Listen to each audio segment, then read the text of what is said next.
Alors, on démarre. Alors, on est parachat de Korach. Vaikar Korach ben Itzhar ben Kehat ben Lévi. Donc, a pris Korach, fils de Itzhar, qui était fils de Kehat, lui-même fils de Lévi, Vedatan va Aviram. Donc, Datan va Aviram, ben Eliav, enfant d'Eliav, et On ben Peled ben Erouven. Donc, Vaikar, il a pris. Donc il y a deux informations. Un, on nous dit qu'il a pris des gens avec lui, ça va. Et deux, qu'il était fils de Itzhar, qui était lui-même fils de Kehat et fils de Lévi. On n'a pas mentionné fils de Yaakov.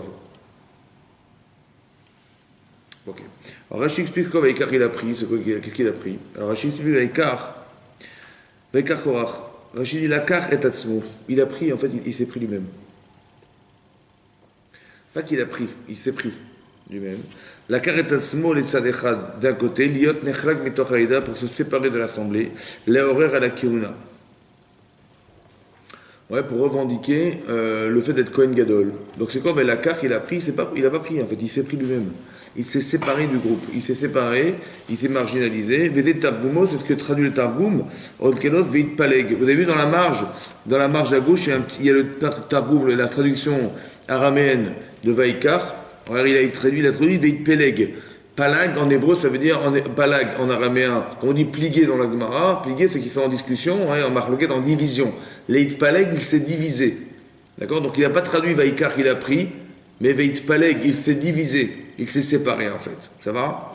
Alors, pourquoi important de comprendre ce principe? Parce que, est-ce que de se séparer des autres, c'est naturel? Ou c'est l'inverse de la nature? La nature, c'est de se rassembler, c'est de se retrouver en groupe, c'est de trouver des affinités avec les gens. D'abord, ça c'est la nature. Ça, c'est la logique normale du comportement. Veit Paleg, il s'est séparé. Ça sent mauvais ou pas? Oui. Ça va. Donc, c'est pas naturel, c'est pas logique. Ça veut dire que ça veut dire qu'il y a un problème. Ça va? J'ai déjà un premier symptôme, c'est que quand vous voyez des gens qui se séparent des autres, c'est qu'il y a un problème. Premier renseignement. Et Rashi expliquait qu'il s'est séparé, c'est ça que traduit le Targum, en fait, il s'est séparé pour entretenir le conflit avec Moshe Rabbeinu. Donc comment il fait? Il se prépare. Qu'est-ce qu'il fait? Il se sépare. Dès que vous voyez des gens qui se séparent de l'assemblée, qui se séparent de la collectivité, c'est qu'il y a un souci déjà. Vous voyez, il y a un souci psychologique, et donc il y a un souci de devoir se mettre de côté, se marginaliser pour être rentré dans un conflit. Donc Rachid ramène des exemples comme ça. Premier enseignement, c'est qu'à Vaikar, il s'est pris lui-même, il s'est séparé de l'assemblée. Deuxième enseignement, d'avoir à faire Vaikar Korach, Machar Rachid Sendron, Shubaim Bedvarim. Qu'est-ce que c'est Vaikar? Il nous a pris, il a soudoyé les 250 membres du Sanhedrin, donc les gens qui étaient des gens intellectuellement forts, ouais, il a réussi à les convaincre de se rebeller contre la référence religieuse du moment. Ça veut dire, je sais pas, il faut bien comprendre ici que Moshe se rebelle contre un homme qui n'est pas un homme simple, c'est celui qui nous a sortis d'Égypte, l'homme qui a réussi à battre Pharaon, n'est-ce pas, qui a organisé les plaies d'Égypte, qui a fait que la mer s'est ouverte, la mer Rouge, qu'on a pu recevoir la Torah que grâce à lui, qu'on a pu manger de la manne dans le désert que grâce à lui. Il faut bien comprendre ce qu'on a ici. C'est quelqu'un qui est complètement, qui est à la limite, qu'il faut interner carrément. C'est quelqu'un qui est dans l'incapacité à avoir conscience de son acte. Ça va? On voudrait nous expliquer quelque chose dans la Torah. C'est ça qu'il faut comprendre. Comment on peut arriver à des choses pareilles? Voilà. Comment quelqu'un peut arriver à une incohérence aussi forte? C'est ça qu'il faut comprendre.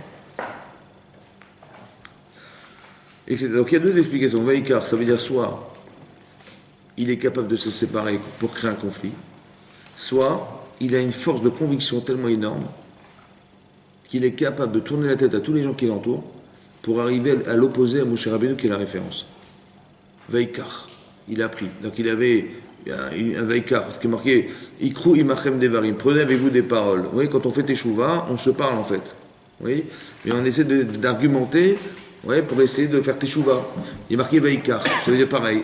Prenez avec vous des paroles, mais ça veut dire essayez de vous convaincre que le contraire est juste. Et bien là, Korach, il a une force. Vous voyez, il a un corps à Dibour, ça veut dire qu'il a une force par la parole, qui est d'arriver à convaincre des gens autour de lui et de s'entourer, voilà, contre Moshe Rabbeinu. Ok, Vaikar. Ben Itzhar, Ben Kehat, Ben Lévi. Pourquoi c'est marqué qu'il était fils de Itzhar, Kehat, Lévi? On va essayer de comprendre. Alors Rashi explique ici, un peu plus tard dans le Rashi, que les Chavim se posaient la question suivante. Omar Ra'a Korach Lachlokim Moshe. Maintenant, vous savez que Korach, il va dire, voilà, on va lire la paracha, on va lire le texte de la Torah, on va essayer d'y réfléchir. C'est marqué que Vayakumu Lifne Moshe, ils se sont levés contre Moshe. Ve'anashim mi bene Israël, Chamishim umataim nesieda. Donc il n'y avait pas seulement Korach qui s'est rebellé, Datam Vaviran, On Ben Pelet, mais également 250 membres des tribunaux de l'époque, des gens qui étaient des juges. Ils se sont associés à Korach contre Moshe Rabbeinu. Et c'était des gens qui étaient, ils se sont rassemblés à Moshe et à Aaron. Donc ils étaient Kriye Moed. Kriye Moed, le Ramban et le Rajba m'explique que Kriye Moed, des gens qui appelaient la fête. Pourquoi Moed? Moed, ça veut dire le temps. Oui, les Moed, c'est les fêtes. Mais en fait, c'est des gens qui savaient calculer le temps. Qui savaient calculer le calendrier, donc des grands mathématiciens. Ça va? C'était eux les Anshem, les Kriye Moed. Anshechem, des gens de renom, des gens qu'on reconnaissait, bien entendu, dans le clan Israël, qui étaient des gens de renom. Donc qui avaient une certaine hauteur. Donc d'une certaine hauteur et une très grande intelligence. Voilà. Alors très marqué Vaïkalou al-Moshe. C'est important de comprendre parce que on pourrait croire que c'est des gens un peu légers. Ça va, on va dire, bon, vous avez des exemples de gens qui se rebellent, mais qui ne sont pas très intelligents, ou qui n'ont pas beaucoup de recul. On dit non, c'est l'inverse. Incroyable. Ça touche ces gens-là aussi. Vaïkalou al-Moshe. Donc ils se sont rassemblés autour de Moshe, Aaron et Aaron. Vayomru alehem, ils leur ont dit, un Rav Lachem. Un Rav Lachem, c'est trop pour vous. Ça veut dire que ça suffit. Vous avez trop pris. Ça va? Qui colle à Eda Kolem Kedoshim. Toute l'assemblée, on est des gens Kedoshim. Alors c'est quoi des gens saints, des gens Kedoshim? Rachidi Kulam Shamu Dvarim Besinaï Mipi Agvura. On a tous entendu les 10 commandements. On a tous entendu la parole d'Hachem. On n'a entendu que deux commandements d'Hachem. Ouais. Le reste, on les a écoutés de Moshe Rabbeinu, mais il en reste que on est tous égaux. On a tous entendu les mêmes enseignements d'Hachem. Donc on est tous des gens spéciaux. Et il a dit Betocham Hachem. Et Hachem se trouve parmi eux, parmi tous les gens qui vous entourent. Ou Madoua Titnaseu Alekal Hachem. Pourquoi vous êtes monté au-dessus de l'assemblée de Dieu? Ouais, que Moshe c'est le roi d'Israël, Aaron le Kohen Gadol, ça va? Tout va bien, ça va? Et nous alors? Ça va? Il revendique quelque chose. Il dit pourquoi vous êtes montés, vous deux, contre tout le monde, en prétextant que vous étiez vous le roi et l'autre. Qui est-ce qui vous a nommé? Vous êtes nommé tout seul. Ça va? Il y a dans l'idée quelque part une forme de rébellion en voulant prétexter que tout ça, ça a été inventé. C'est vous qui vous êtes nommé tout seul. C'est pas la volonté de Dieu, mais la vôtre. Pourquoi? On est tous égaux. Kulam Kedoshim. C'est-à-dire quoi Kulam Kedoshim? On a tous entendu. Oui, voilà. Maintenant, essayez de réfléchir. L'idéologie, c'est quoi? On est tous des Kedoshim. Est-ce qu'on est tous égaux? Oui. Oui ou non? Dis non, dis non. Dis non. Très bien. On est égaux ou pas? On n'est pas égaux. On est égaux ou pas? Non. Non. On est égaux en droit, mais est-ce qu'on est égaux? On n'est pas tous. Par exemple, tu vas à l'école, au CP, ils ont tous 1 sur 20? Hein? Tous 1 sur 20? Non. Il y a des gens qui ont 20 sur 20, il y en a qui ont 18, il y en a qui ont 14, il y en a qui ont 15, il y en a qui ont 8. Est-ce qu'on est tous égaux au départ? Non, on n'est pas égaux. Ça va? Donc c'est quoi Kulam Kedoshim? Est-ce que le monde, est-ce que les gens qui composent le monde, de façon rationnelle, c'est linéaire ou c'est pyramidal? Tu vois la classe, il y a le responsable, tu as le professeur, tu as le responsable de la classe, tu as les élèves, c'est pyramidal. C'est-à-dire la société, elle est construite sur une pyramide. Alors, est-ce qu'on est Kulam Kedoshim? On a tous entendu, qu'est-ce qu'ils revendiquent? Mais pourquoi vous avez pris la place des en haut? Mais nous aussi, on revendique ce devoir, ce droit. Mais est-ce qu'au départ, on est égaux pour pouvoir revendiquer quelque chose? Vous comprenez qu'il y a un problème ici? Ça veut dire que de toute l'argumentation de Korach, c'est d'expliquer qu'on est tous égaux, on a tous les mêmes droits, et je ne vois pas pourquoi vous avez pris la place de certains, alors qu'on a tous le pouvoir d'y arriver soi-même, ça va? Il y a un problème de revendiquer parce qu'on a des ambitions communes, et que le fait qu'on je ne vois pas pourquoi vous prendriez la place des autres, et que nous aussi on a le droit d'être Kohen Gadol, autant qu'on a le droit d'être des grands prêtres ou des rois. Pourquoi c'est vous qui prenez la place? Donc eux, ils vont revendiquer la Kihuna Gdona. La Kihuna Gdona, c'est-à-dire d'être des grands prêtres d'Israël. Vaishma Moshe. Il a entendu Moshe, Vaipol al-Panav. Il est tombé sur sa face. Voilà ce qu'il entend, et il tombe sur sa face. Mais non. Qu'est-ce qui se passe en fait? Korach, ce qu'il va revendiquer, c'est d'être Kohen Gadol. Mais il va prétexter quelque chose de très fort. Il va dire que tout ça, ça a été inventé par Moshe Rabbeinu. Alors comment ça marche? Alors regardez, je vous lis Rashi. Rashi ramène le Midrash. Il dit comme ça, on est 4 lignes avant le texte de la fin du texte de Rashi, à droite. Umara Korach lachok im Moshe. Qu'est-ce qu'a vu Korach pour se rebeller contre Moshe Rabbeinu? Qu'est-ce qu'il a dû voir? Il dit Nitkana al nesiuto shel Elisafan ben Uziel. En fait, il a jalousé le fait qu'on ait nommé Elisafan ben Uziel chef de la tribu des Lévis. Chez Minou Moshe Nassi al Benekiat al Piedibo. Parce que Moshe Rabbeinu a nommé son cousin, en fait, son petit cousin, ouais, chef de la tribu des Lévis, étant fils de Uziel. Alors il explique comme ça. Et qui c'est qu'il a nommé? C'est Hachem qui le nomme à travers Moshe Rabbeinu. Maintenant, Amar Korach a dit Korach. Mais qu'est-ce qu'il dit Korach? Intéressant. Il dit Achi Abba Arba Ayou. Les frères de mon père étaient au nombre de 4. Chez Neymar, ou Bnei Kehat, etc. Donc on nous cite Kehat. Donc Kehat, en fait, Kehat, vous voyez, dans le texte, c'est marqué Veikar Korach, Ben Itzhar, fils de Itzhar, fils qui était lui-même le fils de Kehat, qui était le fils de Lévi. Donc Lévi, c'est le grand-père. Ouais, Lévi, c'est l'arrière-grand-père de Korach. Je ne sais pas si vous vous rendez compte. Et son arrière-grand-père, c'est Yaakov Avinu. Vous voyez, un peu le truc, voilà. Maintenant, il faut savoir que Kehat, qui était le fils de Lévi, il a eu 4 enfants. Il a eu Amram, il a eu Itzhar, Chevron et Uziel. Voilà. Donc il a eu 4 enfants. Alors comment il a raisonné Korach? Il a dit, ben, il y a une logique derrière tout ça. Une logique d'affiliation. Pourquoi? Il a dit à Bar Korach, les frères de mon père étaient au nombre de 4. Il dit, chez les Mar, vous venez Kehat et Froulé. Amram, Abechor, l'aîné des enfants de Kehat, c'est Amram. L'aîné des enfants de Kehat, c'est Amram. Il dit, donc, et Amram, c'est qui? Ben, c'est le père de Moshe et Aaron. Donc, il dit, Natlouch, Nebanav, Gdoula, Echad Melech, Echad Kohen Gadol. Il dit, je comprends que Kehat, il a eu 4 enfants. L'aîné de ses enfants, c'était Amram. Et Amram, il a eu Moshe, il a eu Aaron. Donc, le premier enfant, logiquement, il a eu 2 enfants qui ont eu le droit d'être un Kohen Gadol et l'autre qui a eu le droit d'être un roi d'Israël. C'est logique? Il dit, Oumi Raoui Litol et Tachnia. Maintenant, qui est-ce qui va être nommé le chef de la tribu des Lévis? C'est le deuxième enfant de Kehat, qui est Itzhar, qui est mon père, dit Korach. Donc qui c'est qui aurait dû être le chef de la tribu? Qui c'est C'est Korach. Il dit Loani Shani ben Itzhar, Sheusheni le Amram. N'est-ce pas que c'est moi qui est le fils de Itzhar, qui est le deuxième frère de Amram après Amram? N'est-ce pas que c'est moi, n'est-ce pas? Il dit Uveu Mana Nasit et Ben Achim Akatan Mikulan. Et qu'est-ce qu'il a fait, Moshe? Il a nommé le dernier enfant de Kehat, qui était Uziel. Il a nommé son fils, Elisafan ben Uziel. C'est normal, c'est normal. Il dit, Arini cholek alav, je suis cholek sur lui, je m'oppose à son choix. Ouais, vous me va-t-elle et débarrasse, j'annule ses paroles. Vous avez compris ce qui se passe? Donc qu'est-ce qui s'est passé en fait? Essayez de comprendre, qu'est-ce qui s'est passé? Ben, et Amram, Moshe Rabbeinu, il a nommé Elisafan ben Uziel, chef de la tribu des Lévis. Ça rentrait pas du tout dans les plans de Korach. Il a dit, il a tout inventé, c'est pas logique. Et donc, il a dit, il s'est rebellé contre lui-même. Et donc, qu'est-ce qu'il a revendiqué au final? Il a revendiqué d'être Kohen Gadol. Ça va? Qu'est-ce que vous apprenez comme enseignement de là? Il y a beaucoup de choses à apprendre de là. Qu'est-ce qu'on apprend de là? Il n'y a pas de logique. Il n'y a pas de logique de quoi? Par rapport aux descendants? Descendants, il n'y a pas de logique. Alors, tu dis, il n'y a pas de logique. Peut-être qu'il y a une logique. On va voir. Là, en tous les cas. On va voir, a priori, il n'y a pas de logique, tu dis. Ok. Deuxième enseignement, qu'est-ce qu'on apprend de là?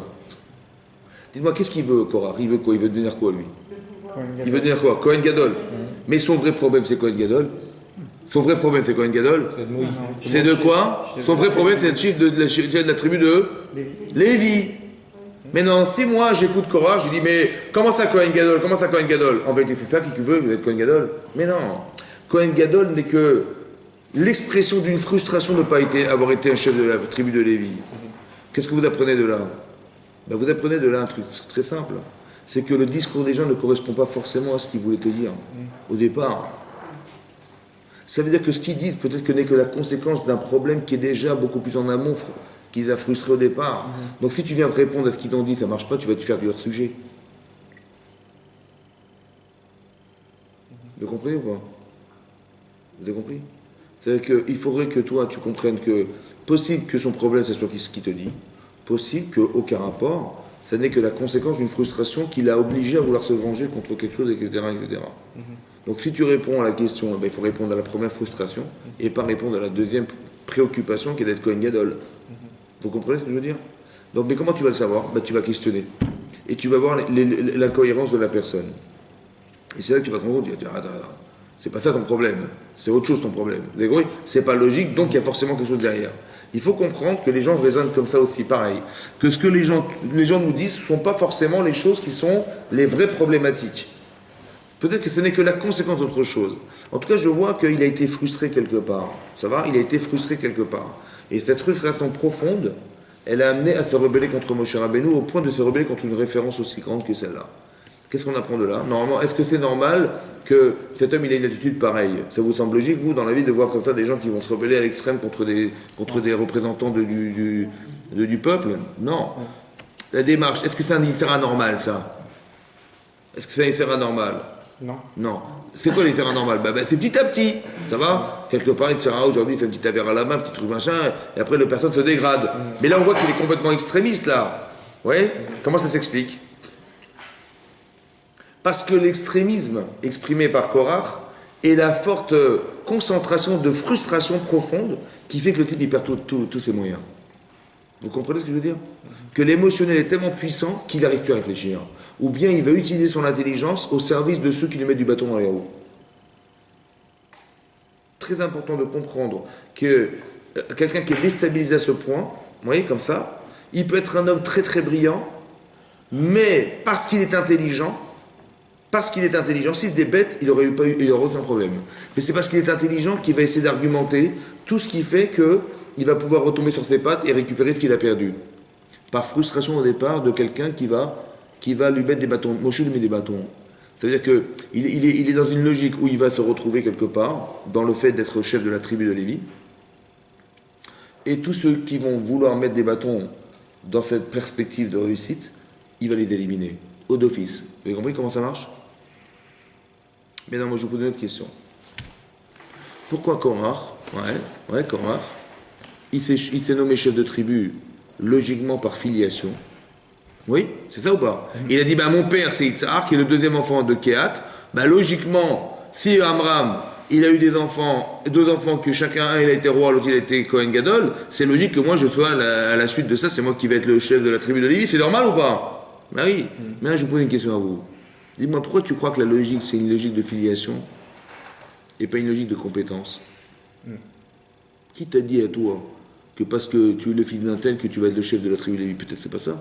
Peut-être c'est la compétence. Parce qu'on n'est pas égaux. La logique, peut-être c'est la compétence. Oui ou non? Qui t'a dit que la logique c'était la filiation familiale? Qui t'a dit que ça? Ça va ou pas? Tu peux douter ou pas? Tu as le droit de douter. Pourquoi tu penses que... Tu dis, il s'est trompé sûr et sûr. Mais comment sûr? Peut-être que non, peut-être que c'est la compétence, peut-être que ton petit cousin, il a plus de compétences que toi. Et ça ne te dérange pas. Pourquoi tu es absolument certain que c'est pas la compétence? Pourquoi c'est comme ça? Ça va? Vous comprenez ou pas? Mais non. Qu'est-ce que vous croyez qu'il a pensé, Korach, à votre avis? Vous savez ce que font les gens en général? Ils ont des désirs profonds. Mais ils vont intellectuellement s'arranger pour que tout ce qu'ils vont penser va réaliser un désir. Vous comprenez ça? On va dire, il veut être le chef de la tribu de Kehat. Donc il va intellectualiser cette manière de réaliser cette pensée. De quelle manière? Que son désir va se réaliser avec une logique qui s'est lui-même inventée. Vous comprenez ce que je veux dire? C'est un truc de malade. C'est que les gens, ils se construisent des logiques personnelles qui font qu'ils vont finalement aboutir à pouvoir avoir ce qu'ils ont désiré au départ. Et maintenant qu'ils se sont eux-mêmes inventés, alors ils vont se rebeller contre les gens qui vont mettre des bâtons dans les roues, alors que c'est eux-mêmes, honnêtement, qui se sont inventés tout ça. C'est dingue, hein? Vous comprenez ça? On a toujours su qu'il y a des passes droits. Quand on est fils d'eux, on obtient un certain poste. C'est vrai. C'est ce qu'ils ont vécu en Égypte, c'est ce qu'ils ont vécu, le fils de Abraham et Moïse, et puis etc. Mais qui t'a dit à toi que c'était ça la logique? Non, personne n'a dit, mais ils le voient, ils le vivent. J'ai compris. C'est ça le problème. Ils le vivent au quotidien. Le Yitzhara, il va jouer sur ça, sur des principes établis. Tu comprends? Mais qui t'a dit? Voilà, mais qui t'a dit? Tu dis, mais non. Shlomo, c'est le... Alors, je vais dire comme ça, Michael. J'ai très bien compris, mais écoute-moi bien. Tu mets Moshe Rabbeinu avec tout ce que ça représente derrière. Et tu mets ce que tu penses. Tu dis Moshe Rabbeinu, s'il n'avait pas été là, on serait encore esclave en Égypte. S'il n'avait pas été là, on aurait été bloqué dans la mer. S'il n'avait pas été là, on n'aurait pas eu la Torah. Et qu'est-ce que tu revendiques? Moi, j'aurais pu penser. Qu'est-ce que tu revendiques? Si Moshe Rabbeinu n'était pas là, vu que c'était la volonté divine, Ouais. bah, ça aurait été peut-être moi que Hachem aurait choisi. C'est vrai. Si Voilà. c'était vrai, il aurait choisi Korach. Or, il a choisi. Il a choisi Moïse. Ok. Mais c'est légitime de penser qu'il aurait pu en choisir un autre. Mais je n'ai pas dit que la logique est fausse. J'ai dit qui te dit que c'est l'ultime logique. C'est ça mon problème. Quand tu penses, ouais, quand même tu te rebelles contre Moshe Rabbeinu. Oui, Tu pourrais quand même douter, tu vois ou pas? Oui. Eh bien il n'hésite pas une seconde. Comment c'est possible ça? Tu vois ce que je veux dire? compliqué. Comment c'est possible? Alors je t'explique pourquoi. Parce qu'au départ il a déjà choisi que c'est lui. T'as compris ça? Quand les gens s'acharnent, c'est pas tu dis, mais quand même il a le choix de décider, oui ou non? Il n'a jamais le choix de décider, c'est déjà choisi. T'as compris? Quand c'est choisi, c'est sûr que Moshe s'est planté. Parce que si c'est pas planté, c'est moi qui vais souffrir. Et comme je ne veux pas souffrir, donc c'est sûr qu'il s'est planté. T'as compris ce que je veux dire? Ça veut dire qu'il va se construire une logique pour être certain d'arriver à ses fins. Parce que sinon, c'est lui qui va souffrir. Tu comprends? C'est très important de comprendre ces principes. Parce qu'il y a des gens qui se construisent dans leur tête des objectifs duquel ils vont être tributaires, malheureusement. Ça va? Et qui vont se construire une logique dans laquelle ils se retrouvent. Mais en vérité, c'est lui qui a tout inventé. Et il croit que les gens sont contre lui. C'est dingue. Donc pour se protéger, il va vouloir détruire autour de lui parce que c'est ou lui ou moi. Tu comprends ça? C'est ça, Korach. Il y a quelque chose là-dedans d'un traumatisme profond qui n'a pas été solutionné, mais qui est sous-jacent d'une grande ambition derrière. Ça va? Et ça nous pose un problème à nous tous de savoir comment je gère mes ambitions. Parce que je vois si ça se gère comme ça, c'est une catastrophe. Donc comment ça marche? Est-ce qu'on doit, en disant ça, j'ai lu la paracha, j'ai compris un truc, que c'est fini, il ne faut plus qu'on ait d'ambition dans la vie, parce que si c'est pour arriver à ça, laisse tomber. On pourrait se poser la question, oui ou non? Mais c'est vrai ou c'est faux? Bien sûr qu'il en faut des ambitions, bien sûr qu'il en faut des ambitions. Donc comment ça se gère alors? Comment je vais avoir un désir ambitieux d'arriver à quelque chose dans ma vie, et tout en sachant que je ne veux pas tomber dans les pièges de Korach? Voilà, comment ça se gère ça? Oui. À gérer. Comment? Compliqué à gérer. Compliqué à gérer. Alors l'idée, ça serait de dire comme ça. Il faut qu'on ait de l'ambition, mais jamais, jamais, jamais être tributaire de ses ambitions. Tu mets jamais tes ambitions devant toi, mais pas étant comme un but en soi, mais un moyen. Il faut que ça soit compris dans ma tête que si j'ai pas d'ambition, je ne sais pas où je vais arriver. Avec l'ambition, je sais à peu près où je vais arriver. Mais non, de savoir que je vais aboutir par ambition à ce que j'espérais n'est pas en soi une condition implicite. Je dis peut-être que j'arriverai tant mieux, sinon je laisse tomber, au moins je serai arrivé au maximum de ce que je pouvais faire, même si je n'arrive pas arrivé à ce poste. Tu vois ce que je veux dire? Mais jamais, jamais, jamais mettre l'ambition comme étant un but absolu, et que si j'atteins pas ce but, je suis zéro. Il y a des gens qui pensent que s'ils ne sont pas ce qu'ils devaient être, ils ne sont rien. Tu vois ce principe-là? Tant qu'ils n'ont pas réussi à être ce qu'ils vont rêver d'être, ils ne sont rien. Donc il faut absolument que j'arrive à quelque chose. Donc tout ce qui s'oppose à ce que je vais devenir est caduque depuis le départ. Et c'est tellement puissant ça, qu'on peut se rebeller contre Moshe Rabbeinu. Vous comprenez ce que je veux dire? Regardez la différence. Vous avez deux personnes en face de l'autre. Tu as Korach en face de Moshe Rabbeinu. Ça va? L'un qui va insulter Moshe Rabbeinu en disant t'es un faux prophète. Tu as tout inventé par toi-même. C'est une religion que tu t'es inventée. Ça va? Ou tu t'es inventé des postes que tu n'as jamais reçus d'Hachem, mais qui a été ordonné par toi-même. Et tu as mis ton frère et tu as mis ton... Et puis quoi encore? Vous avez compris? Tu mets ton frère au roi. Quand toi t'es le roi, ça va, peinard? Et nous, comment on peut jamais savoir? Parce que tu dis, c'est Dieu qui me l'a dit. Mais je veux bien, moi, je veux qu'il me téléphone, le bon Dieu, t'as compris? Alors vas-y, qu'il me le dise à moi, mais pas à toi. Parce que tu vois? Et cette frustration l'amène à penser que, très fort, la frustration de ne pas avoir été nommé l'amène à penser que c'est lui qui a tout inventé. Pourquoi? Parce que c'est pas logique. Mais comme il est incapable de remettre en cause sa logique, parce que ça ne l'intéresse pas de savoir qu'il peut se tromper, parce que s'il se trompe, finalement, il ne serait jamais cet homme. Ça va? Donc il est obligé de s'enfermer dans une logique émotionnelle qui l'amène à penser que ça ne peut pas être autrement. Et le type, il est foutu. Très important de comprendre, oui. Pourquoi c'est comme ça? Vous savez pourquoi c'est comme ça? Parce que psychologiquement, je vous ai déjà dit une fois, que la pensée, elle est articulée par un désir au départ. C'est ça qui est très difficile à comprendre. Que parce que vous désirez quelque chose, vous pensez automatiquement. C'est parce que vous désirez que vous pensez.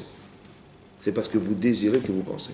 Si vous désirez rien, vous pensez à rien. Ça va? Et l'élaboration de la pensée, ouais, on va dire la structure de la pensée, autant que l'élaboration de la pensée, ou bien l'aboutissement à quelque chose de complexe dans la pensée vient forcément d'un désir profond d'assouvir quelque chose chez moi. Moi, je vous ai dit une fois, je dis, quand vous voyez un avion qui vole, ouais, il y a 500 ans, les types, ils rêvaient de ça. Léonard de Vinci, il a inventé des trucs... ouais, il a inventé le parachute, mais il aurait rêvé. Mais s'il avait vu de ses yeux un Boeing 747 qui décolle, il aurait été époustouflé devant ça. Ça va? Mais c'est ce qu'il avait arrivé. On a inventé intellectuellement une machine qui nous permet de voler à une vitesse aussi grande. C'est extraordinaire. Mais parce qu'on a désiré voler, qu'on a inventé un moteur, qu'on a inventé des réacteurs. C'est le désir qui amène à la pensée. C'est comme ça. L'avantage et l'inconvénient. L'avantage, c'est que plus le désir est grand, plus tu vas aller loin dans ta pensée. L'inconvénient, c'est est-ce que tu désires bien? Vous avez compris ou pas? Est-ce que le désir, il est juste au départ ou il est faux au départ? C'est ça tout le problème. Si je désire mal, je vais toujours avoir envie de faire que ce que je désire qui m'amène à un soulagement ou à une profonde réalisation de soi. Ça va? Comme ici, quand il dit, mais moi je veux être chef de la tribu, mais moi, il se donne des droits et des pouvoirs et des machins. Ça va? Et ça, le problème, c'est qu'on devient incohérent, malheureusement. Comme vous voyez aujourd'hui des grands dictateurs, ouais, qui se trouvent légitimes dans ce qu'ils font. Comment c'est possible? Le type, il te mitraille. Je sais pas moi, des types qui vont en Syrie, il va te mitrailler sa population, ouais, qui s'oppose à lui, bien entendu. Pourquoi? Parce qu'ils ne le veulent plus président. Mais monsieur Bachar el-Assad, il vient, il dit, mais c'est des gens qui n'ont rien compris, tu vois. Et il se trouve légitime dans sa démarche et il va massacrer les gens. Maintenant, qu'est-ce qu'on a fait? On va déchoir cet homme parce que c'est un criminel de son propre pays. Mais quand on voit autour de ça que Daesh se monte, on dit, non, on va le soutenir, bien entendu. Donc, vous avez compris le dilemme, mais tout ça pourquoi? Il se trouve légitimé par quoi? Par le pouvoir. Mais si les gens ne veulent pas de toi, donc on change, tu vois? Non, je peux pas, parce que le pouvoir, tu comprends pas? Il dit, il va trouver une logique, les méchants, c'est les autres, ouais, parce qu'ils n'ont rien compris, ils ne pourront jamais diriger le peuple comme nous on le dirige. Il y aura de la souffrance, il y aura des morts et tout ça, mais c'est légitime, qu'est-ce qu'il faut faire? C'est où je laisse baisser les bras et donc c'est la catastrophe, ou bien je maintiens, je tue les gens qui sont autour de moi et je maintiens le pouvoir. Mais en vérité, au fond, pourquoi tu veux le pouvoir? C'est ça la vraie question, pourquoi tu désires? Est-ce que c'est pour le peuple ou c'est pour toi? C'est ça le problème, vous avez compris ou pas? C'est pareil, vous avez compris? Le problème, c'est est-ce que je désire bien? On peut se... Et plus la frustration est puissante, et plus c'est une catastrophe. Parce qu'on perd les moyens, on perd ses moyens. Caïn, il veut offrir un korban Hachem. Il veut offrir un sacrifice pour Dieu. Qui c'est qui invente la notion de korban? C'est lui qui a inventé la notion de korban. Le premier homme qui a inventé la notion de korban, c'est Caïn. Le Ramban explique que c'est lui qui l'a inventé. Maintenant, il va amener un korban, lui et son frère. Mais quand il voit Abel amener un sacrifice, il dit, il a appris de moi, c'est lui qui lui a pris. Ça va? Qu'est-ce que fait Hachem? Il agrée le korban de son frère et pas le sien. Il va se mettre en colère. Vaïcharaf, Meod. Il se met très fortement en colère. Veiplou Panav, il est devenu blême. La honte, il m'a fait la honte, Dieu. Parce qu'il a accepté mon frère, pas moi, alors que c'est moi qui suis à l'initiative de tout ça. C'est vrai ou pas? Vaïcharaf, il s'est mis en colère. Veiplou Panav, il est devenu blême. Tout blanc comme ça. Hachem lui dit, Lama Charaaf. Pourquoi tu t'énerves? Lama Naflou Panecha. Pourquoi tu es devenu blême? C'est la pire des questions, ça. Tu vois? La pire, un type, tu rentres chez lui avec des fleurs, ouais, il prend des fleurs, il les jette à la poubelle, il dit, vas-y, Bechavo, tu peux rentrer. Je dis, attends, je t'ai offert des fleurs! Je dis, mais pourquoi tu t'énerves? Je dis, je vais compris, pourquoi je m'énerve? Tu m'as jeté mes fleurs. C'est quoi la question? Elle est folle la question. Là, pourquoi tu t'énerves? Pourquoi je m'énerve? Tu veux que je t'explique? Parce que tu as accepté le corps de mon frère, alors que tu sais bien que c'est moi qui l'ai inventé, et moi tu me refuses de mien. Eh ben c'est honteux, ça se fait pas. C'est vrai ou pas? Pourquoi tu deviens blême? C'est quoi la question? Ça va? Nama naflou panecha. Mais je vais t'expliquer là, parce que tu m'as. C'est quoi la question d'Hachem? C'est quoi la question d'Hachem? Ça va? En fait, la question d'Hachem, c'est la suivante. Il y a un homme qui est capable d'amener un korban, et il y a un homme qui est capable de se frustrer quand on lui refuse. Il a eu raison de se frustrer ou pas? Il a eu raison de se mettre en colère? Il a eu raison, Caïn, de se mettre en colère? Il a eu raison d'avoir été vexé de ce qui s'est passé ou pas? De se sentir frustré, oui, ouais. Mais en fait, il n'est pas en colère contre Dieu, non. Et de frustrer? Oui. Pourquoi? De se sentir frustré, oui. Et ça veut dire quoi la frustration? Pourquoi? C'est quoi la frustration? C'est quoi une frustration? Sentiment d'injustice. D'injustice, ouais. Mais Dieu est juste ou pas? Parce que c'est un effort. Dieu est juste ou pas? Pourquoi c'est pas lui qui se remet en cause? Et pas, il dit, quand je m'énerve, j'accuse quelqu'un ou pas? J'accuse qui? Dieu. Et quand je suis blanc, je l'accuse aussi de m'avoir fait ça. Donc qui c'est qui a raison? C'est moi ou c'est lui? Hein? C'est qui a raison si je m'énerve? C'est lui. C'est qui a raison si je m'énerve? Ah, c'est lui qui a raison. Faut pas Si je m'énerve, moi, si je m'énerve, moi, qui c'est qui a raison? C'est lui ou c'est moi? C'est moi qui ai raison. Contre Dieu, c'est normal ou pas? Qu'est-ce que j'aurais dû dire? C'est lui qui a raison, donc j'ai dû faire une gaffe. Je vais aller voir chez mon frère qu'est-ce qu'il a dû faire de différent qui a fait qu'il a accepté son corban. Non, je vais m'énerver. Vous avez compris ça? Ça veut dire que la question d'Hachem c'est quoi? Pourquoi tu t'énerves? Pose-toi la question pourquoi tu t'énerves. Ben, je m'énerve parce que toi, Dieu, tu as refusé mon corban. Mais chez qui moi? Ben c'est Dieu. Ah pardon. Vous avez compris? Ah oui, j'ai oublié. Mais comment je vais oublier? Parce que la frustration est plus forte que la raison. Vous avez compris? Le Yitzhara, qu'est-ce qu'il va essayer de faire? Il va essayer de nous vexer. Il va essayer de mettre dans des situations de vexation ou de frustration. Comme dans les couples. Ouais. Imaginez-vous, votre mari, il vous a offert un bijou. Ça va? Il vient avec la boîte. Il a dit, tiens, ma femme, mon anniversaire, je vais acheter un beau bijou et tout ça. Il arrive. Bon, il a acheté un bijou tout seul. Il vient, il arrive, il dit, voilà, moi, ma chérie, c'est pour toi, c'est pour ton anniversaire. Il ouvre la boîte et fait, ah, merci. Il fait comment ça, merci? Ça m'a coûté 3 000 euros. Hein. C'est comme 3 000 euros quand même. C'est comme ça, merci. Dis-moi merci, mon chéri, machin, viens m'embrasser. Ah oui, d'accord, merci. Bon, comment je dois raisonner, moi? Je m'énerve contre elle ou qu'est-ce que je fais? Qu'est-ce que je fais? Je m'énerve ou je me dis, j'ai dû faire une gaffe. J'ai pas choisi la bonne bague. Vous avez compris ou pas? Mais non, ça dépend quoi? Ça dépend si je l'aime ou si je m'aime à travers elle. Si je m'aime à travers elle, je dis tiens, je vais l'entretenir comme ça, je vais lui faire un cadeau, comme ça, elle sera contente et moi aussi, ça va? Ou bien je vais vraiment lui faire plaisir. Maintenant, si je veux le faire pour elle, elle a ouvert, elle a fait ah merci, mais elle n'a pas été contente, j'ai dit j'ai fait une gaffe, j'ai pas choisi la bonne bague. Ça va? J'ai dit excuse-moi chérie, la prochaine fois peut-être on choisira ensemble. Mais si je m'énerve, c'est qu'elle a eu tort. C'est moi qui ai raison. Vous avez compris la remise en cause? Alors je ne sais pas, vous avez compris le problème, je ne sais pas si je l'aime vraiment ou si je m'aime à travers elle. Et donc il faut qu'absolument qu'elle dise merci, c'est pas normal, j'ai fait un effort. Si je m'énerve, c'est qu'elle a eu tort. Mais est-ce qu'elle a eu tort? Ben, c'est parce qu'elle voulait. Pour qui je vais faire le cadeau? Pour elle ou pour moi? Si par exemple je lui avais offert un aspirateur, c'est un beau cadeau pour la fête des mères. Ouais. Bon, vous avez compris le problème, c'est que je ne sais plus pour qui j'offre. Je lui dis, je lui offrais un truc, mais c'est pour qui tu l'as offert? Pour toi ou pour elle? Si tu l'as offert, si tu t'énerves, c'est que tu l'as offert pour toi. Tu voulais avoir la paix. Je dis, comment elle a osé me faire honte comme ça? C'est pareil, en vérité, pourquoi tu t'énerves? Il faut bien réfléchir, pourquoi tu t'énerves? Si tu t'énerves, c'est que tu pensais que j'avais eu tort, Hachem, ça va? Mais tu crois que je peux me tromper. Ça veut dire que tu comprends le problème. La frustration, c'est dingue. C'est-à-dire qu'on n'arrive plus à contrôler. Qu'on se justifie dans une situation de vie, mais qui est la base, peut-être à la base c'est l'orgueil, peut-être qu'on ne vit que pour soi. Vaikar Korach, il s'est pris tout seul, il s'est marginalisé, tu vois. Pourquoi? Parce qu'il pense que c'est pas normal ce qu'on lui fait vivre. C'est dangereux. Quand vous voyez des gens qui se séparent de la communauté, etc., ça sent mauvais, il y a un problème, c'est pas normal. Ils se marient pas avec les gens, mais ils se séparent.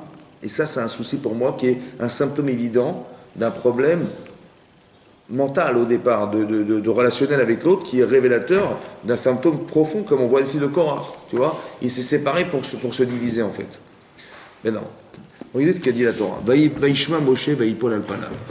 Mais non. Imaginez-vous 2 secondes, vous êtes Moshe Rabbeinu, ouais, et Korach, il vient vous dire, vous êtes un imposteur, vous êtes un faux prophète, vous avez tout inventé. C'est pas possible que ça soit vienne d'Hachem, parce que qu'est-ce que tu m'inventes là? Tu me dis que c'est c'est Elisabeth Benouillet qui est le chef de la tribu de Kehat, mais c'est pas possible, parce que le deuxième c'est moi, donc tu es un imposteur, c'est pas logique, donc tu es un imposteur. Il vous dit vous êtes des imposteurs, devant tout le monde. Qu'est-ce que vous faites? À part ça va? Qu'est-ce que vous faites? Maintenant, logiquement, on se pose la question, est-ce que je suis un imposteur? Non mais attends, je te parle, t'as pas de question là. Devant tout le monde, là, toute l'assemblée, des 150 membres du Sanhedrin, et toute l'Israël dit, mais tu as tout un... Mais pourquoi vous êtes-vous monté dans l'Israël? Et pourquoi vous êtes... Qui t'es pris qui pour qui? Le roi? Mais qui t'a nommé roi? Ah, c'est Hachem, ah bon, mais qui dit que c'est Hachem? Et je vais te prouver que c'est faux, que c'est pas Hachem. C'est pourquoi? C'est pourquoi? Parce que normalement, qui c'est qui aurait dû lécher la tribu de Kehat? C'est pas moi, c'est qui alors? Ah, tu veux bien que quoi? C'était logiquement moi. Donc si tu veux bien que tu m'as pas nommé, et que tu as nommé quelqu'un d'autre, c'est que toi qui décides, c'est pas Dieu qui décide. Tu te rends compte ce qu'il est en train de dire ou pas? Devant tout le monde, qu'est-ce que tu fais? Devant tes mouchards, qu'est-ce que tu fais? Je demande à Dieu qu'il montre un signe qu'on quoi que. Exactement, c'est ce que je veux dire. On Hein? fait Hachem pour qu'il y ait un signe. J'ai été choisi. Non, on essaye de lui expliquer le contraire. Ouais. Avoir des arguments. Gentiment ou avec des coups? Ah, bah Avec des points. avec Ouais. Regardez ce que dit Rashi, regardez ce que dit Rashi. Un truc de malade. Écoutez ce que dit Rashi. Vaishma Moshe Vaipol Alpanav. Il a entendu ça, Moshe, il est tombé sur sa face. Regardez ce qu'il a pensé. Un truc de fou. Il a dit comme ça.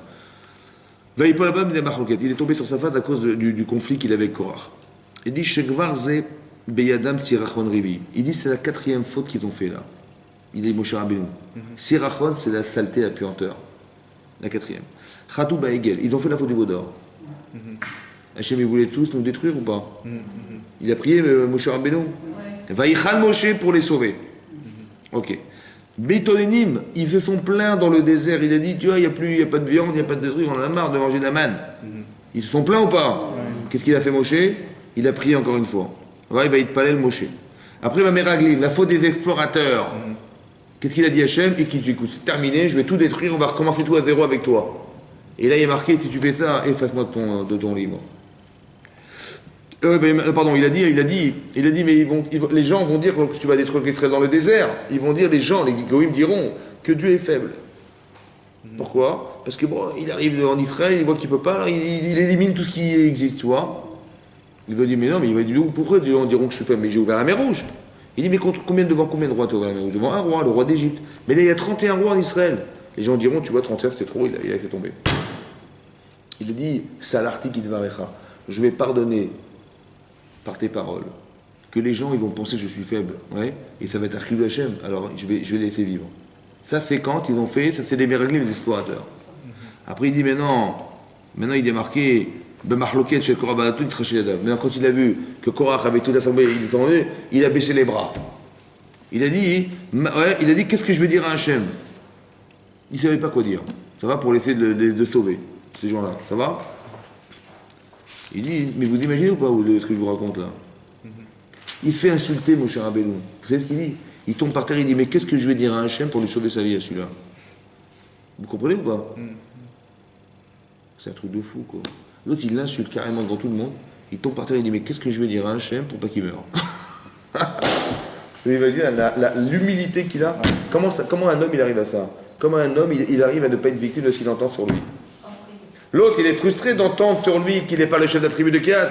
À 50 cm de lui, il y a un homme exactement l'inverse, qu'on l'insulte, et il tombe par terre, il dit, ben, qu'est-ce que je vais dire à Hachem pour lui sauver sa vie à celui-là? Il dit, je n'ai pas d'argument, parce que déjà, je me suis battu pour essayer de sauver les Israël lorsqu'ils ont fait la faute du veau d'or. Je me suis battu pour essayer de trouver des arguments pour éviter que les gens qui se sont plaints dans le désert, je me suis battu pour que le gars Israël résiste malgré tout à l'influence des Meraglim. Et maintenant, il y a encore un 4e qui arrive là, je sais pas quoi, qu'est-ce que je vais lui dire? Je vais pas demander à Hachem à chaque fois de pardonner, qu'est-ce que j'ai plus d'arguments, je sais pas quoi dire. Vous imaginez ce qu'il est en train de faire, vos chers Benou, là? C'est ça. Ça, c'est la force des tzadikim, ça. L'humilité. Ça veut dire qu'il n'est même pas touché par ce qu'il entend. C'est l'humilité ou ça peut être de l'amour? C'est pareil, mais ça veut dire que il a un amour faux de Israël, c'est évidemment. Mais comment lui-même, il n'est pas frustré de ce qu'il entend contre lui? Il dit, tu m'as pris pour un imposteur devant tout le monde. Mais tu sais ce que ça veut dire ça? Ça veut dire que peut-être les gens croiront que Claude Torah c'est une invention. Mais c'est effroyable, tu pourrais t'énerver contre ça. Chilou Hachem, qu'est-ce qu'ils vont dire de Dieu, tu vois, c'est effroyable. Oui, non, t'es un homme religieux, donc tu dis, bah, le type il s'oppose à Hachem, comment je vais supporter ça? Il va s'énerver. Il est traversé par ce qu'il entend, il n'est pas touché. Comment c'est possible de ne pas être touché? Vous avez compris ça? Comment ça se cultive ça, dans sa vie ça? Hein? Il n'est pas humain. Ou bien comme ça, écoutez-moi bien, un principe de base. Quand vous voyez des gens qui sont des abrutis en face de vous, ce sont des abrutis. Pas touché. Vous avez compris pas? Ce sont des abrutis. Ça veut dire, l'autre il dit, mon cher, t'es un imposteur, machin. Est-ce qu'il est un imposteur, mon cher? Il se sait être imposteur? Il dit, comment il a osé parler de moi comme ça? Ça va? Mais non, c'est mon avocat qui est touché. Mais est-ce que c'est moi? Non. Donc le type, il est bête. Le pauvre. Que Dieu le pardonne. Je prie pour lui que Dieu lui change son cerveau. Tu vois ce que je veux dire? Ça ne te touche pas en vérité. C'est ça qu'il faut comprendre. Parce que si tu te vexes, c'est qu'il a peut-être raison quelque part. Mais il n'a pas raison du tout. Lui, il a une image fausse de moi. Il croit que je suis un imposteur. Mais est-ce que je suis un imposteur? Non. Donc ça ne devrait même pas me toucher. Parce que je ne suis pas cet homme. Mais le problème, c'est que je suis vexé. Mais comment il a pu croire? C'est ça qui me vexe. Comment il a pu me juger de cette manière? C'est ça qui me vexe. Mais c'est dommage de rentrer là-dedans. Parce que vous allez souffrir pour rien. Vous avez compris ça? Lui-même, il souffre pourquoi? Il souffre pour rien. Parce qu'il s'est inventé une logique, Et bien si Dieu il a prévu comme ça, tant mieux. S'il n'a pas prévu, ben c'est pas grave, je ferai autre chose de ma vie, ça va ou pas? Non, j'ai décidé il a déjà décidé qu'il serait chef de la tribu de Kéhat. Ben c'est ce que je fasse. T'as déjà décidé, qu'est-ce que je fasse? Mais c'est pas ça. Malheureusement, c'est pas ça. Ouais, ça peut être que comme ça. Il s'invente tout ça des trucs, tu vois, ouais. Et ben il va souffrir le pauvre, évidemment. Combien il va souffrir? Vous savez ce que fait Moshe? Il dit, écoute, t'as raison, écoute, c'est pas grave. Si t'as raison, eh ben tu seras pas une gadole. Autant que les autres de l'Assemblée. Et si tu as tort, la terre va s'ouvrir, elle va vous avaler. Pourquoi il est extrême comme ça? C'est où tu as raison ou tu meurs. Pourquoi ça? C'est une sorte de colère. Hein? C'est une sorte de colère. Pourquoi extrême limite? Pourquoi il a dit c'est où ça ou tu meurs? Et l'autre, il aurait pu dire quoi? Il dit écoute, ça va, je rigole. Parce que s'il a raison, c'est une catastrophe. Oui ou non? Il s'est entêté ou pas? Korach, il s'est entêté ou pas? Il est mort de ça? Qu'est-ce qu'on apprend de là? Qu'est-ce qu'on apprend de là? Jusqu'au point de mourir. Hein. Qu'est-ce qu'on apprend de là? Hein? C'est certain ça. Mais comment ça se fait qu'on peut s'entêter au point de se sacrifier, de se suicider quoi? Comment c'est possible qu'un homme, il va arriver à un niveau où il ne va pas se remettre en question au point de dire, mais non, il est sûr de lui au point de se dire que mais c'est sûr qu'il s'est trompé et qu'il ne va jamais la terre va s'ouvrir. Vous comprenez ou pas? Très intéressant de voir qu'un homme il peut s'entêter à ce point et croire qu'il a raison jusque-là. Hein? C'est de l'orgueil, mais est-ce que vous croyez que Korach c'est un homme simple? Non. Peut-être qu'il y a vraiment cru à la fin. Non, peut-être qu'il y croyait vraiment. Vraiment, ouais. Il y croyait vraiment. Ouais. Mais vous pensez qu'il a pensé comme un rachat ou comme un tzaddik? Non, comme un tzaddik, en se disant, mais Dieu, il ne peut pas me faire ça, il ne peut pas me mettre sous terre. Comme un tzaddik, lui, il pensait que quoi? Que malheureusement, Moshe s'est trompé. Malheureusement. Oui, tu vois ce que je veux dire? Il y a des gens, vous avez compris ou pas? Quelqu'un, il peut s'acharner contre Moshe en disant, le pauvre, il s'est trompé, le rave. Mais il faut que je lui montre qu'il s'est trompé. Il ne faut pas qu'il nomme un truc comme ça, il s'est trompé. C'est pas Dieu qui a dit ça, c'est pas possible, c'est pas logique. Donc il faut absolument que on peut faire des choses des Shem Shamaïm, vous comprenez ou pas? Alors que c'est complètement faux depuis le départ. Ça vous rappelle quoi ça? Et sa sœur. Sa sœur, Chazak ou Baruch. Sa sœur, la sœur de Moshe, qu'est-ce qu'elle a fait? Elle a fait les Shem Shamaïm. Les Meraglim, vous croyez que c'est des Réchaïm? Hein? Ils ont fait les Shem Shamaïm. Ils ont dit heureusement qu'on a été exporté la terre. On a évité un massacre. Les Shem Shamaïm. Mais le problème, c'est qu'en disant aux gens ne rentrez pas en Israël parce qu'on va éviter un massacre, on a exactement fait l'inverse de ce qu'Hachem avait demandé au départ. Quand j'ai dit à raconter à mon frère, tu sais, Aaron, mon frère est en train de faire une bêtise, qu'est-ce que j'ai été raconter à mon frère? Vous avez compris ou pas? Moi, je pensais qu'on allait s'associer en faire une mitzvah. C'est de la shonara. Vous avez vu les subtilités des problèmes? Vous avez compris? Pareil ici, Korach, il est certain que Moshe, le pauvre, il s'est trompé. Il faut lui dire qu'il s'est trompé. Qu'est-ce qu'elle a fait, comment ça s'appelle? Myriam. Elle a été voir son frère. Elle a dit, mais qu'est-ce qui s'est passé avec ta femme? Tu t'es séparé parce que tu es prophète? Ça va? Mais nous aussi, on est prophètes. Arak, est-ce que vous croyez que seulement Hachem il parle à Moshe Rabbeinu mais à tout le monde, à nous aussi il parle? Oui. Mais est-ce que, parce que Hachem nous parle, alors on doit se séparer de sa femme et de son mari? C'est ça qu'elles ont dit. Oui, non, elle a dit à Myriam, c'est parce qu'on est prophète qu'on doit se séparer de son mari. Et peut-être que oui, peut-être que oui. D'où tu sais que non? Et si c'était vrai, Hachem il m'aurait dit, écoute, c'est par toi de ton mari.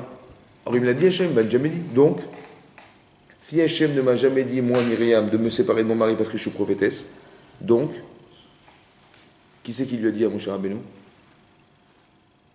Qui? Si Hachem, il avait dit qu'il fallait à Moshe Rabbeinu qu'il fallait séparer de sa femme, ouais, c'est lui qui avait dit. Mais moi aussi, je suis prophétesse. Donc il aurait dû me dire à moi aussi, allô Myriam? Ouais, c'est par toi de ton mari. Oui, non. Mais il me l'a dit ou pas? Donc, elle a pensé que pour Moïse c'était la même chose. Donc, Moïse a inventé. Donc Moïse a inventé qu'il fallait se séparer de sa femme. Parce que si Bémet ça venait d'Hachem, il me l'aurait dit aussi à moi. Mais il ne l'a jamais dit, donc c'est lui qui l'a inventé. Donc qu'est-ce qu'elle a sous-entendu? Que Moshe, des fois, il invente des choses tout seul. Et dommage, il s'est trompé. Oui ou pas? Mais non, elle s'est trompée, elle, ou pas? Oui. Elle a eu des tâches sur elle. Elle a eu la honte de sa vie. Elle a été mise de côté. Oui. Elle a payé sa faute. Oui. Mais le mal est fait ou pas? Oui. Le mal est fait ou pas? Qu'est-ce que les gens vont croire? Que Moïse, il peut se tromper. Vous savez ce que ça explique, ça? Les Miraglim, les explorateurs, ils ont vu ce qui s'est passé en Israël.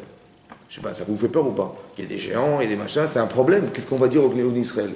Hachem nous a dit de rentrer et on voit qu'il y a des géants là-bas, il y a Amalek, il y a des villes fortifiées, on va pas pouvoir s'en sortir.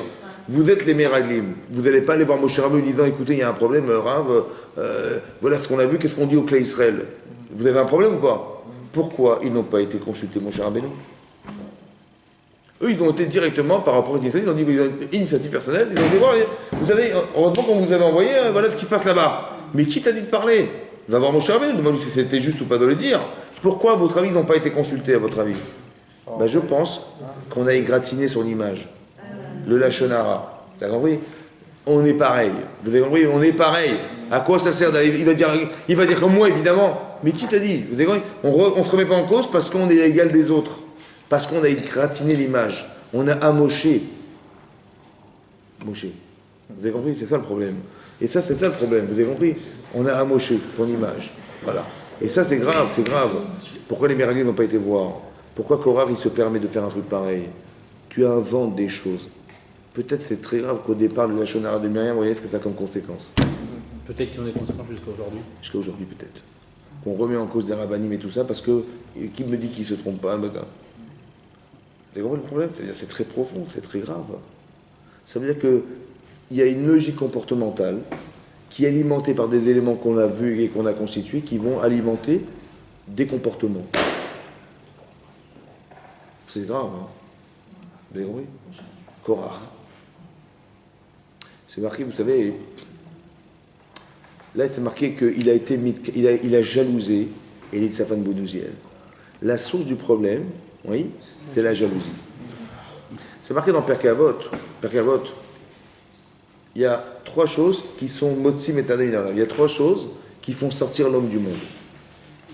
Ouais, il a marqué la ta'ava, les plaisirs, la kin'a, la jalousie, et le kavod, les honneurs. Motsim et tadam inaolam. Somme l'or du monde. Ça veut dire quoi, sortir du monde? Avec une fusée? C'est quoi? Sortir du monde. Alors, c'est marqué dans la paracha de Bereshit, oui. C'est marqué Eletol de Shem Vaaretz, oui. C'est marqué voici les dérivés du ciel et de la terre, dans la création du monde. Beyom Asot Hashem, ouais, le jour où Hashem, il a créé le ciel et la terre. Mais c'est marqué Eletol de Shem Vaaretz. Regardez, ouvrez la page 10 du Chumash. Ouvrez la page 10, Pasuk Dalet. Page 10, Pasuk Dalet. C'est marqué, oui, à la fin de la création du monde. C'est marqué et les toldot Shamim. Voici les dérivés du ciel et de la terre, donc on parlait de l'univers. Vei Baream, lorsqu'il les a créés, Beyom, le jour, Asot, Hashem Elohim, le jour où Hashem, Dieu, Hashem Elohim, il a fait le ciel et la terre. Ça va? Vous avez vu Vei Baream, comment c'est marqué dans le texte là-bas? Vous avez vu comment c'est marqué? Il y a un petit et. Ben, dans le Sefer Torah aussi, il y a un petit et. Pourquoi? Parce que ça fait comme ça. Quand vous lisez, c'est marqué Behe, Be, par le E, Barham, il les a créés. Behi Baream, en les créant. Mais c'est marqué Behi Baream. Chachamim disent, il y a le pshat, le sens littéral, c'est en les créant. Mais la dracha qu'on fait de ce texte, l'explication qu'on fait de ce mot, c'est de dire que Behe Baram, tout ce que vous voyez là a été créé par une lettre qui appelle la lettre E. Behe Baram. Ça va? Est-ce que c'est vrai ou pas? C'est marqué dans le Pirkei Avot. Que c'est Pirkei Avot, le Maxime des Pères? Vous savez Maxime? Bon, Maxime des Pères, c'est marqué là-bas. Be'asara ma'amarot nivra olam. Le monde a été créé par 10 paroles. Quand c'est marqué Vayomer Elohim a dit Dieu, ignore que soit la lumière. Oui, non. C'est des paroles. Des ma'amarot, des paroles. Dieu, il a parlé. Ça va? Donc il a dit combien de lettres? Vayomer, Elohim, Vayor. Il a 10 paroles, 10 paroles. Donc il y a eu beaucoup de paroles. Il y a eu, en fait, il a dit Vayomer 9 fois. Mais c'est marqué Bereshit par Elohim que on a dit qu'au début, Hachem a créé le ciel et la terre, c'est une parole aussi. Bereshit au commencement, c'est une parole. Donc ça fait 10 paroles. Donc c'est par une lettre qu'il a créé le monde ou c'est par 10 paroles qu'il a créé le monde? Mettez-vous d'accord? Père Kéavot, il dit que c'est par 10 paroles, il a marqué dans le Midrash Rabbah, Beibarem par une lettre E. Alors comment c'est contradictoire? Une lettre ou des paroles?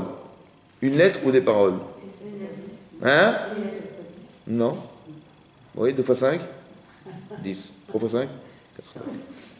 Mais non, comment c'est possible? Donc une fois il a écrit avec la lettre E, une fois il a écrit avec 10 paroles. Alors comme ça. En fait, on explique comme ça, écoutez-moi bien. Le monde il est créé par 10 paroles. La structure du monde, il a fallu 10 paroles. Le ciel, la terre, les machins. Mais, donc, les composantes du monde, c'est des paroles.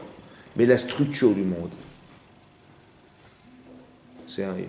C'est quoi un et? C'est quoi un et? Imaginez-vous un et dans votre tête. Vous le voyez ou pas? Vous le voyez ou pas? Voilà. Il y a un toit, et un mur, là, comme ça, un toit, un mur, et là, il y a un autre mur. Ça va? Il y a combien de murs? 3. 3 murs. Mais il y a une ouverture en haut, et il y a une ouverture en bas. Vous savez ce que dit Zachramim? Tu peux sortir du monde. Tu peux échapper. Tu peux imaginer. Pourquoi? Parce que la structure du monde, c'est un et. Tu peux échapper par la petite porte. Mais tu peux faire tes chouvas. Et tu repasses par la grande. Vous savez ce que c'est que la logique? Vous savez ce que c'est que la émet? Le émet, il est dans le et. Seulement tu peux sortir. Qu'est-ce qui nous fait sortir du monde? La ta'ava, les plaisirs. Un type, il échappe. Il est plus conscient. Il échappe au monde dans lequel il vit. L'inconscience, ça a été organisé qu'on puisse avoir le choix d'échapper. Si Dieu avait créé le monde dans un sa mère, ouais, va chez sa mère, ouais, alors on aurait pu en sortir ou pas? Hein? Non. Mais Dieu, il l'a créé avec un hé. Pourquoi? Pour dire que tu peux échapper au monde, tu peux avoir le choix d'échapper si tu veux. Ou tu peux rester dedans, comme tu veux. Tu peux échapper, ça va? Le hé, c'est ça. Tu peux passer par la petite porte. Et tu peux faire tes chouvas, tu rentres par la grande. Échapper, c'est-à-dire quoi? Comme ça, comme ça. Tu vois ici, là, Korah, il est cohérent ou pas? Il est dans le monde ou pas? À cause de quoi? À cause de la jalousie qu'il avait de l'Issavan Belugiel. C'est à la sortie du monde. On n'est plus clairvoyant? On n'est plus clairvoyant. Tu vois? La ta'ava, les plaisirs du monde. Tu vois? Un type, il va bichonner sa voiture le dimanche. Il va la sticker, tu vois, le dimanche, parce qu'il faut qu'elle soit belle, il va se balader avec. Bon, le type, il est là ou pas? Ben, je vois peut-être, c'est sûr, mais bon, il y a quand même autre chose dans la vie. Non, mais la voiture, il faut la sticker. Si tu lui rayes, tu le tues. Bon, mais c'est-à-dire, tu vois, comment il s'appelle, Korah, tu vois comment il s'appelle. Des fois, c'est des finesses. Tu vois comment il s'appelle, Caïn, on a dit Caïn, il va tuer son frère. Pourquoi? Parce que, tu vois, Yosef et ses frères, c'est la haine et la jalousie. On peut détruire une famille. Mais oh, ça va, tu mets ton frère et tu mets ta petite problématique personnelle. Tu choisis quoi, toi? Ben, ton frère, évidemment. Laisse tomber les petits problèmes. T'as une femme et t'as un couple, t'as ton mari, t'as ta femme. Tu dis, elle m'a dit d'aller jeter les poubelles. Elle dit, oh, je suis énervé. Tu mets la poubelle et tu mets ta femme. Bon, tu vas me dire, il n'y a pas de différence. Mais, non, tu mets la poubelle, tu mets ta femme, tu fais quand même. Ça va? Eh ben non, le type, il va se disputer. Je vous ai raconté une fois une histoire, non? Non. Histoire de couple? Le type, il s'est énervé parce que sa femme, elle était religieuse, mais elle voulait absolument faire la vaisselle avec une éponge. Le Shabbat. Le Shabbat, bien entendu, le Shabbat. Ouais. Et il lui dit, il a fait la guerre. Je lui dis, mais qu'est-ce que tu lui as dit? J'ai dit, c'est assourd. Et je lui ai montré le Shulchan Aruch. Et là, je veux divorcer. J'en ai marre de cette femme-là, je veux divorcer. Bon, l'autre, elle a fait beaucoup d'efforts pour entrer dans la religion, mais lui, bon. Je lui dis, dis-moi, chérie. Ouais. Il dit, tu sais quoi? Tu mets ta femme. Et tu mets tes enfants d'un côté. Et tu mets l'éponge en face. Bah oui, c'est l'éponge. L'éponge. Tu mets une éponge et tu mets ta femme et tes enfants derrière. Qu'est-ce que tu choisis? Ben, t'as choisi l'éponge. Je dis, c'est Shabbat, comment je vais faire? Il dit, si tu dis comme ça, tu dis comme ça ta femme, tu dis comme ça. Tu vois, quand tu laves la vaisselle avec l'éponge, tu perds ton mari. Et tu perds Shabbat. Peut-être t'as raison, peut-être l'éponge, ça va mieux laver la vaisselle. Mais la vaisselle, elle va être propre, mais t'as plus de mari. Donc toi, tu dis à ta femme, tu choisis ou la vaisselle propre ou tu perds ton mari. Qu'est-ce que tu choisis? Il dit, la vaisselle, mon mari. C'est tellement simple. C'est de folie, quoi. C'est d'une simplicité. Mais comment c'est qu'il n'y a pas de cohérence? Parce qu'on est sorti du Olam. Tu veux absolument que je lave avec... Mais je veux pas, moi. Moi, je lave la vaisselle avec l'éponge. Alors oui, bah, pourquoi c'est comme ça? Parce qu'en vérité, il l'a frustré. Tu vois? Il l'a poussé à bout. Allez. Vous avez compris ça? On est sorti du Olam. Mais comment c'est possible? Parce que le monde a été créé par un et. Tu peux échapper au Olam. Mais c'est tellement débile. Allez, vas-y, rentre par la grande porte. Vous avez compris ça? Parce que le monde a été créé par un et. Ça veut dire que la structure du monde dans lequel on se trouve, c'est un et. Bei Baréam. La ta'ava, la kina, la kavod. Ouais. Tu dis, voilà, tout. Essaye de comprendre dans l'actualité ce qui se passe. Mais c'est du kavod. Tout ça, c'est du kavod. Ouais. Le type, il devient fou par du kavod. Pour du fric, pour du pouvoir. Le type, il va mitrailler des gens pour garder le pouvoir. Mais je comprends, mais tu mets ta mère en face, tu tires dessus, toi? Vraiment? Tu dis, mais elle veut je mets ma mère dans la foule, là-bas, devant le front, là, et je tire dessus, bien sûr. Mais ta mère, tu tires pas dessus. Mais non. Je dis, mais lui aussi, il a une mère. Pourquoi tu tires dessus? Tu vois qu'il y a une incohérence? Parce que, au fond, c'est quoi le problème? Parce que le kavod, tu te rends compte, si c'est pour devenir un simple citoyen, à quoi ça sert de vivre? Ça va? Alors je vais retirer dessus pour garder mon statut de... Mais c'est du kavod. Le type, il est complètement dans l'incohérence. C'est grave, hein? Vous avez compris pas? Pourquoi la porte de sortie, c'est la petite? On échappe. Il y a une grande porte en bas, je t'avais dit, tu peux faire tchouva, il n'y a pas de problème. Il y a une grande porte, vas-y, rentre. Et il échappe par la petite, tu vois? Il sort du monde. Il sort du Olam. En vérité, il cherche un échappatoire, mais c'est grave. Ça veut dire que la personne, elle ne se rend plus compte, elle est plus cohérente. C'est pour ça que c'est très important d'être logique. C'est très important d'être aussi rationnel. Indépendamment d'être émotionnel, c'est très très important d'être rationnel. Parce que quand moi je lui dis, tu vois, tu mets ta femme et tes gosses et tu mets l'éponge, c'est rationnel, voilà ton problème. Tu dis de toute façon rationnelle, mais c'est stupide. Tu vois, c'est très important de rationaliser les choses parce que tu te rends compte que tu n'es plus lucide. Combien ça sauve des gens, ça? Pourquoi? Parce que le type, il est dans l'émotionnel. Elle m'a dit, tu m'as demandé les poubelles, tu rigoles. Le type, son amour propre, son kavod, il a tué son couple pour kavod, tu vois? Ah non, c'est bon, c'est fini, attends, je vais divorcer. Tu te rends compte, pour une éponge, mais là... Je dis, mais c'est la halakha. Je dis, mais t'as raison, mais explique-lui autrement la halakha. Explique-lui que si elle ne fait pas ça, elle va rater son Shabbat, et elle va perdre son mari. Tu veux que ton mari rentre avec la tête comme ça, ou tu veux qu'il soit heureux? Je dis, non, moi je suis malheureux. Mais tu te rends compte, il est malheureux à cause d'une assiette. Hey. Faut un peu, tu vois. Tu dis, c'est quoi l'enjeu? Bah oui, c'est l'assiette propre contre mon mari. Donc c'est ça, oui, d'accord. Et l'autre, c'est quoi? C'est ma femme contre une éponge. Bah oui, c'est ça, rationnellement, c'est ça. C'est quoi la marloquette? Tu vois? Il faut un peu les Shem Shamaim, un petit peu quand même, non? Tu vois, chez nous, les Shem Shamaim, dans le Père Kavod, c'est marqué une marloquette qui n'est pas les Shem Shamaim au nom du ciel, c'est comme qui n'est pas au nom du ciel, c'est comme Korach et Moshe Rabbeinu. Ça va? C'est pas les Shem Shamaim. Mais quand c'est les Shem Shamaim, c'est comme Bet Shammai et Bet Hillel. Que quoi? On se dispute en vérité, mais pour trouver la vérité. En vérité, on ne cherche pas à savoir si on dit la vérité. On ne cherche pas la vérité. On cherche à faire que Dieu il soit grandi par cette vérité. Ça n'a rien à voir. Par exemple, la Gemara dit dans la Gemara dans Kiddushim, deux Talmidei Chachamim, deux personnes érudites dans la Torah, ouais, ils se disputent, ils sont sonim zézé, ils se haïssent l'un l'autre dans l'étude. Mais lo yatsu misham, ils ne sortiront de là-bas que avim zelazé en s'aimant l'un l'autre. Si les types ils se sortent de là, ils restent des ennemis malgré tout, c'est pas les Shem Shamaim. Pourquoi? À partir du principe que vous discutez d'un sujet. Donc le sujet, c'est une pierre précieuse, mais qui n'est pas taillée. Ah, il va me poser une question. Je lui dis, ben oui, mais ouais, tu as raison, c'est vrai, c'est un problème, donc on va dire comme ça. Genre, je propose une solution, il me dit, mais non, si tu dis comme ça va pas sortir bien parce qu'il y aura ce problème. Je dis, ouais, t'as raison, donc, alors qu'est-ce que tu en penses? Il me dit, ben moi, j'aurais proposé ça. Ah, mais toi aussi, si tu dis ça marchera pas à cause de ça et ça. Qu'est-ce qu'on est en train de faire, en fait? On se dispute, en fait, c'est vrai, sur une idée. Mais si je lui dis à Tiff, mais non, mais je pense pas que tu as raison. Je dis, attends, tu me parles comme ça, on arrête de discuter. Hein. Tu me dis, j'ai pas raison. Vous avez compris? En fait, est-ce que je discute sur l'idée ou je discute sur l'homme? La personne se vexe. Vous comprenez ce que je veux dire? C'est un problème. Parce que si tu te vexes, mais je parle pas de toi, je parle de l'idée. Je parle de ce que tu penses. Et la personne, elle assimile ce qu'elle pense à ce qu'elle est. C'est une catastrophe. Parce que attends, on arrête de discuter parce que tu m'as vexé là. Tu m'as dit que j'avais pas raison. Tu vois ce que je veux dire? Mais c'est pas de toi que je parle. Je parle de tes idées. C'est pas toi, tes idées. C'est l'idée, c'est pas toi. Donc vous savez ce qu'il faut faire? C'est ça les Shem Shamaim. Sans intérêt personnel.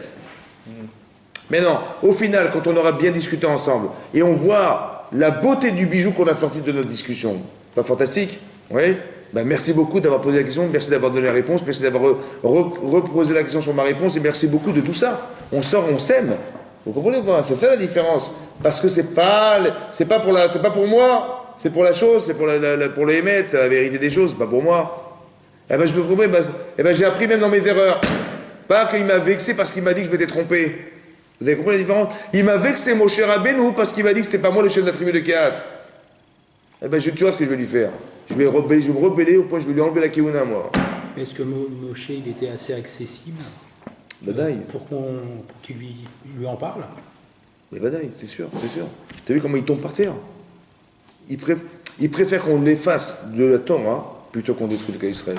Ah, parce que là, Yitro, allez, quand on prend la paracha d'Yitro, il a nommé des juges, des machins. Donc est-ce qu'il pouvait lui parler directement? Mais bien sûr, c'est ça. Il dit que toi tu solutionneras les choses compliquées et eux les choses simples. Mais il y avait une très grande proximité évidemment. Seulement en vérité, quelqu'un qui est rebellé contre l'autre et vexé, il va éviter le contact. C'est pourquoi? Pour deux raisons. Parce qu'il ne le supporte pas. Et deux, parce que s'il a raison, c'est moi qui ai remis en cause. Et je sais qu'il a raison, mon cher. Je sais qu'il va, intellectuellement, il est plus fort, donc il va me convaincre. Mais j'ai pas envie qu'il me convainque. Tu vois le problème? Déjà, je sais déjà d'avance que le type, il est déjà corrompu. Parce que le kavod, la jalousie, les machins, tu comprends? C'est ça les vrais problèmes. Les vrais problèmes de l'homme, c'est ça les vrais problèmes. Quand un type va discuter, c'est qu'au fond, il est piégé. Par exemple, je vous explique. Il y a une Gemara dans Psachim, elle amène un pasouk dans Michelet. C'est marqué Ner Elokim, le ner, c'est quoi le ner? La lumière, la bougie d'Hachem, c'est la neshama de l'homme. Ner Elokim nishmat Adam. Ner Elokim, la lumière d'Hachem, elle est où? Elle est où la lumière d'Hachem? Dans la neshama. En vérité, elle est dans la Torah. Mais la vraie perception qu'on peut avoir de la Torah, elle est dans la neshama de l'homme. La lumière. Il y a une Gemara dans Psachim qui dit qu'à la fin des temps, quand le Mashiach va venir, la lumière de la lune sera équivalente au soleil, mais elle sera exactement 49 fois 7, ça veut dire 343 fois plus puissante que celle d'aujourd'hui. Aujourd'hui, on a une lumière. Mais la lumière de la lune, elle est plus faible que la lumière du soleil. Mais là, elle sera équivalente. Et 343 fois plus que la lumière qu'on a aujourd'hui. C'est bon? Ça, c'est quand le Mashiach va venir. Mais quand ça sera la fin des temps, retraite à Métim, il y aura la lumière d'Hachem, la Shekhinah directos. Ça sera encore plus grand. La Shekhinah, c'est la présence divine. La lumière qu'on va avoir, comme la lumière qui existait avant la création du monde, avant les premiers jours de la création du monde. Oui, il est marqué, le premier jour, qu'est-ce qui est marqué? Le premier Mahamar, la première parole qu'a dit Hachem, c'est quoi? Vayomer Elokim vayi. Or, que soit la lumière. Quand est-ce que le soleil a été créé? Quel jour? De la création du monde? Dis mieux. Chazak Kobarou. Tu vois, j'allais le dire, mais tu m'as dit avant moi, le 4e jour de la création du monde, on a créé le soleil. Comment il pouvait y avoir de la lumière le premier jour sans soleil? C'est pas la même lumière. Chazak Kobarou. La force de la manipulation. C'est ça, t'as raison. Donc, comment il pouvait y avoir de la lumière sans soleil? La lumière d'Hachem. Cette lumière-là, dit la Gemara dans Sanhedrin, elle permettait à Adam Arishon, Roé misof haolam ve'asofo. Ça veut dire qu'en français, Roé, il voyait, misof haolam, du bout du monde au bout du monde. Ça veut dire quoi? D'un bout à l'autre de l'histoire du monde et du monde. Combien il fait l'espace du monde? C'est combien la vitesse de la lumière? Vitesse de la lumière 300 000 km/s. C'est combien? On a calculé on a su voir le Big Bang et on dit que jusqu'à maintenant, il y a combien d'années-lumière? 13,7 milliards d'années-lumière.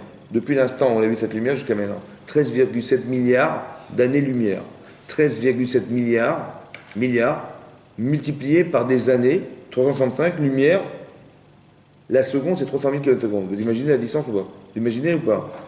Bon. Ben ça c'est la tête de l'univers. Il voyait de là à là. Mais cette lumière, elle nous permettait de voir ou de concevoir? De concevoir. Cette lumière, on l'a perdue. Elle a été gardée pour les tzadikim à la fin des temps. Cette lumière, elle a existé un jour. Elle va revenir. Mais cette lumière, en vérité, c'est la lumière de quoi? D'Hachem. Mais nous, on est quoi, nous? Ner Elokim nishmat Adam. Ner Elokim nishmat Adam. Est-ce qu'on l'a en nous, cette lumière? Oui ou non? Vous la voyez ou pas? Bien. Vous savez quoi, pourquoi on la voit pas? Parce que le corps, il la cache. Vous imaginez combien le corps il est opaque ou pas? L'opacité du gouffre, est-ce que vous vous rendez compte de ça ou pas? Mais non, vous avez une tendance à faire des mitzvot ou à faire des avérotes? Les avérotes. C'est que cette lumière, elle est concentrée, mais elle est bouffée par toute la graisse qu'il y a autour. Hein?